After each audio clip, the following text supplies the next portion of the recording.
करें, वैष्णो देवी की स्पेसिफिकली बात करें, या हर जगह को हमने अपने हिसाब से आधुनिक बनाने की कोशिश की, हमने अपने लिए इजी बनाने की कोशिश की। लेकिन शायद उस क्रम में हम ये भूल गए कि प्रकृति के साथ इतना ज्यादा छेड़छाड़ भी नहीं होना चाहिए, क्योंकि जब अब प्रकृति अपने पर आ रही है तो फिर अब हम सब झेल रहे हैं। जगह जगह पर ऐसी परिस्थितियां बन रही हैं, मतलब कि पहाड़ों पर तो हर दूसरे दिन लैंडस्लाइड हो रहा है, मतलब कुछ भी कम नहीं हो रहा, कुछ भी लिमिटेड नहीं हो रहा, हर चीज अति हो रही है। और ये सिचुएशन ऐसी है जिससे कि एक आम आदमी ये, अच्छा अब देखिए युद्ध ही इतना ज्यादा चल रहा था, एक युद्ध ऐसा हो गया जिससे अब भारत भी उसमें ना इन्वॉल्व होते हुए भी असर पड़ रहा है, आम लोगों के असर पड़ रहा है, जेब पर असर पड़ रहा है, तो कहीं ना कहीं आम आदमी तो हर तरीके से पिसता हुआ नजर आ रहा है इस पूरे सिचुएशन में। खुशबू जी, बिल्कुल ग्रहों के अनुसार अगर गणना किया जाए, युद्ध और आम आदमी का संघर्ष छोड़ भी दिया जाए, तो एक युद्ध हम और स्वयं जो है बढ़ा रहे हैं अपने अपने जो है समाज में धर्म के दिखावे का। और इसी पर ग्रहों के अनुसार मैं अगली चेतावनी भी दे रहा हूं। मैं हालांकि आप जानते हैं कि बहुत कम इन विषयों पर बोलता हूं, और जहां मैं प्रयास करता हूं जिसको नियंत्रित ना किया जा सके, जिसको मैं कंट्रोल ना कर सकूं, उस विषय पर मैं कम भविष्यवाणियां देता हूं। लेकिन आपको बोल दूं कि यह जो सितंबर का महीना आने वाला है, खास करके जो है 15 सितंबर से लेकर के 5 दिसंबर तक का जो समय है, बड़े जो है किसी तीर्थ स्थल पर, धार्मिक स्थान पर, पहाड़ी क्षेत्र पर या किसी भी सामान्य क्षेत्र पर जो है अत्यधिक भीड़ भगदड़ होना या किसी प्राकृतिक आपदा के कारण जो है जनहानि होना, यह सभी ग्रहों के अनुसार जो है 15 सितंबर से लेकर के जो है दिसंबर तक की स्थितियां जो है भयावह हैं। और एक चीज और खुशबू जी मैं बोल देता हूं, गुरु अतिचारी है। और आप देखिए कि यहीं अभी हमारी सहयोगी शिवांगी जी ने चर्चा किया कि दिल्ली जैसा जो है मध्य प्रदेश, दिल्ली की स्थिति देख लीजिए, दिल्ली में क्या खेल हुआ।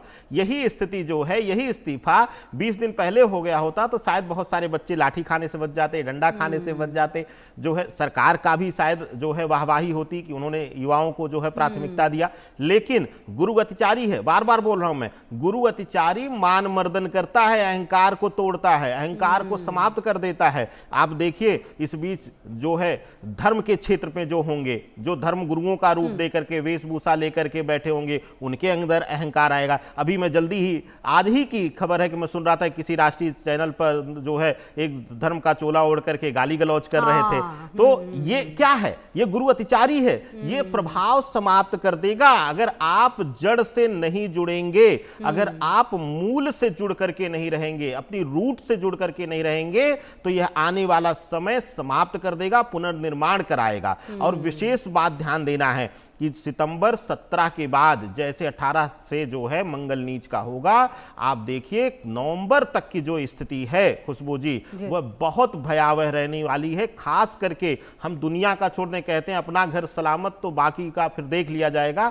सबसे ज्यादा समस्या जो है भारतवर्ष में होने वाली है, किसी न किसी प्रकार से धार्मिक दंगे, उन्माद बढ़ने की, या फिर किसी आतंकवादी हमले या अग्निकांड या किसी भी तरीके के षड्यंत्र होने के जो है ग्रहीय इशारे सबसे ज्यादा नक्षत्र कर रहे हैं। और नक्षत्रों की भाषा देखें तो हमें बहुत सतर्क रहना है। कहीं भी जो है सिर्फ घूमने के पर्पज से मंदिरों का उपयोग ना करें, उनके नाम का उपयोग ना करें। घूमने के लिए बहुत सारा समय है, जब कोई धार्मिक यात्रा चल रही हो तो कम से कम भीड़ करें, जिसकी सच्ची श्रद्धा हो वही जाए, नहीं तो कुछ न कुछ जो है प्रकृति की ताकत का जो है भुगतान आपको करना ही पड़ेगा खुशबू जी। और बिल्कुल वो करना भी पड़ रहा है। हमने देखा है कि जगह जगह पे आप देखिए, वैष्णो देवी जैसा कि मैं जिक्र करी थी, कितना लैंडस्लाइड, मतलब पहले हम इस तरह की खबरें कम सुनते थे, मतलब ऐसा नहीं है कि ये आज हो रहा है, ठीक है, पहले भी होता था, लेकिन अब हर मतलब चौथे दिन, पांचवें दिन ये खबरें सामने आ रही हैं। और कुल मिलाकर शिवांगी जी, मतलब ये वक्त अब ऐसा हो गया है, मतलब ऐसा लग रहा है कि महाविनाश की तरफ हम बढ़ते जा रहे हैं।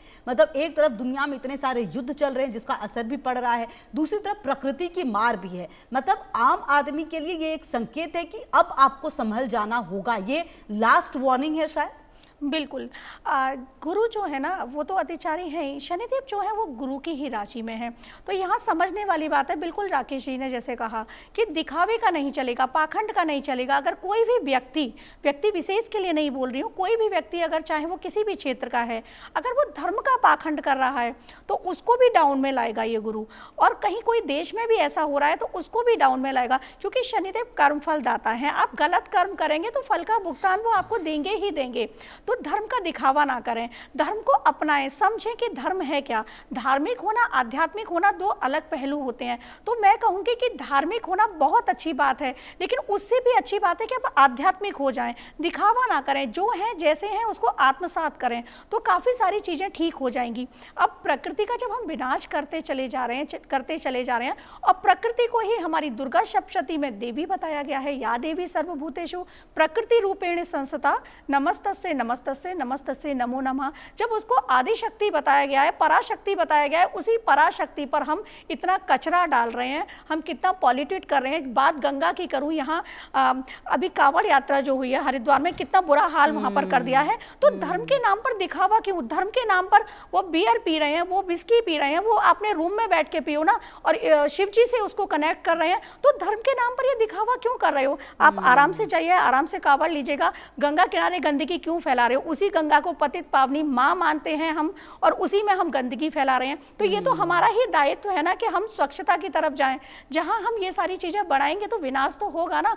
पानी पॉल्यूटेड है, एयर पॉल्यूटेड है, कौन कर रहा है उसको पॉल्यूटेड? हम ही लोग कर रहे हैं। हम कहाँ, आप देखिएगा कि लैंड पर कितना सारा, मैं तो आती हूँ तो डेली वही रास्ता है मेरा, गाजीपुर पर जो देखती हूँ डंपिंग का हाल, तो इतना बुरा हाल हो रखा है वहां पर। लेकिन अवेयरनेस हम लोगों में ही नहीं है। हम अपने घर पर ना पॉलीथीन को अलग करते हैं, ना कांच को अलग करते हैं, सब एक ही जगह कचरा डाल रहे हैं। वो कचरा गाय के गले में भी अटक रहा है, कोई जानवर खा रहा है उसमें भी अटक रहा है, तो कितनी सारी जानें भी जाती हैं। तो यहाँ मैं आपके मंच के माध्यम से कहूँगी, ये भी एक पाप है कि हमारी वजह से किसी का अहित हो रहा है। तो थोड़ा सा अवेयर हुए, क्यों? पहले क्या था, पहले इन चीज़ों के लिए लोग अवेयर थे। गौ माता 33 कोटि देवता बताए हैं, उसमें सारे देवता हैं 33 कोटि जो बताए गए हैं, है ना। अब 11 वसु और सारे उसी में है, तो आप उनकी पूजा कर रहे हैं एक तरफ, दूसरी तरफ उनके लिए आप सही से उनकी देखभाल भी नहीं कर पा रहे हैं, रोड साइड अगर वो है तो ये सारी चीजें हैं। इनका अगर हम ध्यान करेंगे, अपनी सनातन पद्धति को, हमारी संस्कृति को अगर हम पहचान लेंगे और हम अपनी मिट्टी से जुड़ जाएंगे, क्योंकि जब जब हम मिट्टी से जुड़े हैं ना, तब तब कोई भी इंसान हो वो निखर के सामने आया है, क्योंकि मिट्टी से ही एक बीज निर्मित होता है और एक वृक्ष बनता है।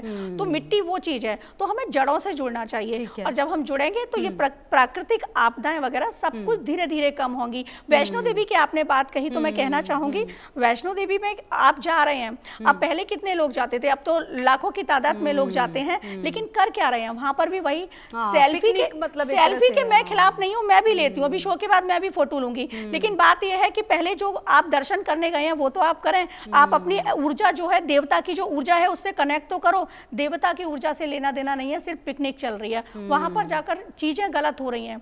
आप धर्म स्थलों पर जाकर और कुकृत्य कर रहे हो, मैं कुकृत्य ही बोलूंगी, क्योंकि आप अपने रूम में कीजिएगा, पब में कीजिएगा, वहां जाकर आप वो सारे गलत चीजें कर रहे हैं, तो वो तो प्रकृति क्या करेगी? वो तो फिर माता तो शक्ति है ना, और शक्ति जब अपना रौद्र रूप रखती है तो विनाश का ही आता है। ठीक है। अच्छा राकेश जी, देखिए ये जो वक्त है, मतलब ऐसा नहीं है कि हर व्यक्ति बुरा है, मतलब कि ये आटे के साथ घुन का पिसना, सॉरी गेहूं के साथ घुन का पिसना, ये तो है ही। तो कुल मिलाकर अभी के वक्त में जो लोग हैं उनको आप क्या सजेस्ट करना चाहेंगे? ऐसे वक्त में लोगों को कैसे बेहतर स्थिति में रहना और इन चीजों से वो कैसे बच सकते हैं? खुशबू जी, बहुत उत्तम प्रश्न है, और इस प्रश्न का उत्तर जो है मैं अपनी सहयोगी के शब्दों से ही देना चाहता हूं। पहली चीज खुशबू जी, धर्म को समझिए। धर्म सिर्फ एक ही है, मानवता। बाकी सब हिस्से जो है अध्यात्म का हिस्सा है। पूजा पाठ अर्चना जप तप सब जो है हिस्सा जो है वो अध्यात्म का है।